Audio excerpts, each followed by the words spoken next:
कार्यक्रम के मुख्य अतिथि इंजीनियर अवनीश कुमार सिंह ने दीप प्रज्वलित कर सत्र की शुरुआत की। अपने संबोधन में मुख्य अतिथि ने देश के विकास और युवाओं को सही दिशा देने में स्वयंसेवी संगठनों की भूमिका को अत्यंत महत्वपूर्ण बताया। उन्होंने कहा, सकारात्मक युवा जुड़ाव और लोकतांत्रिक मूल्यों को जमीन पर मजबूत करने में एनजीओ रीढ़ की हड्डी की तरह काम कर रहे हैं। उन्होंने उपस्थित विभिन्न संस्थाओं के कार्यों की सराहना करते हुए स्नातक मतदाताओं को लोकतांत्रिक प्रक्रिया में बढ़ चढ़कर हिस्सा लेने और नेतृत्व संभालने का आह्वान किया। कार्यशाला में विभिन्न सत्रों में समाज के अलग अलग क्षेत्रों के विशेषज्ञों ने अपनी बात रखी। कार्यक्रम की शुरुआत में सुभाष इंस्टीट्यूट की डॉक्टर सुधा ने सभी अतिथियों और एनजीओ प्रतिनिधियों का स्वागत किया। संस्थान की ओर से कार्यक्रम की मेजबानी की गई। कार्यशाला के अंतिम चरण में सभी सहभागी संगठनों ने अपने अपने कार्य क्षेत्रों में लोकतंत्र सुदृढ़ीकरण अभियान के आगे बढ़ाने का संकल्प लिया। कार्यक्रम का समापन धन्यवाद ज्ञापन और नेटवर्किंग लंच के साथ हुआ। सर, आज के कार्यक्रम के बारे में।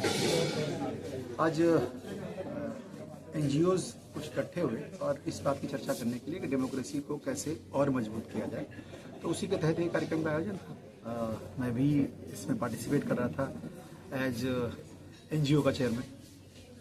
आज सर किस किस चीज़ों पर चर्चा हुई? सबके ने अपने अनुभव साझा किए, कैसे सोशल सेक्टर में काम किया जाता है और सब अलग अलग डोमेन में काम कर रहा है। कोई नदी बचाने के लिए काम कर रहा है, कोई बच्चों को पढ़ाने के लिए काम कर रहा है, कोई पर्यावरण बचाने के लिए काम कर रहा है, कोई पेड़ों के लिए काम कर रहा है, कोई धरती माँ को बचाने के लिए काम कर रहा है। तो सबके अलग अलग विचार और सबका बड़ा विस्तृत रूप है। कोई 10 साल से काम कर रहा है, कोई 20 साल से काम कर रहा है, कोई 25 साल से काम कर रहा है। तो लोगों ने अपने अनुभव यहाँ साझा किए और निश्चित तौर पर आज का ये साथ बैठना सबके लिए लाभकारी होगा।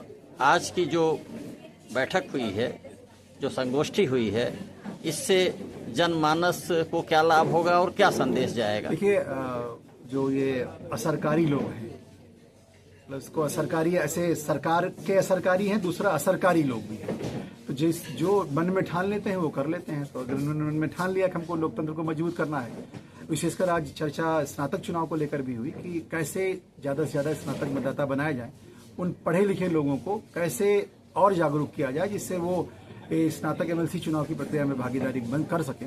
तो इस बात पर भी चर्चा हुई। अपना एक वोटर आईडी बनाने के लिए फॉर्म 18 भरना होता है, एक मार्कशीट लगानी होती है उसमें फाइनल ईयर की, और एक वोटर आईडी या आधार कार्ड में से कोई डॉक्यूमेंट जो एड्रेस का प्रूफ होता है वो लगता है, और एक फोटोग्राफ लगा के फॉर्म 18 भर के कोई भी इलेक्शन कमीशन के ऑफिस में जमा करके मतदाता बन सकता है। तो इस बात पर भी चर्चा हुई। तो ये सब लोग मिलकर इस काम को भी करेंगे, कैसे पढ़े लिखों का प्रतिनिधि विधान परिषद में जाए, इस पर भी चर्चा हुई।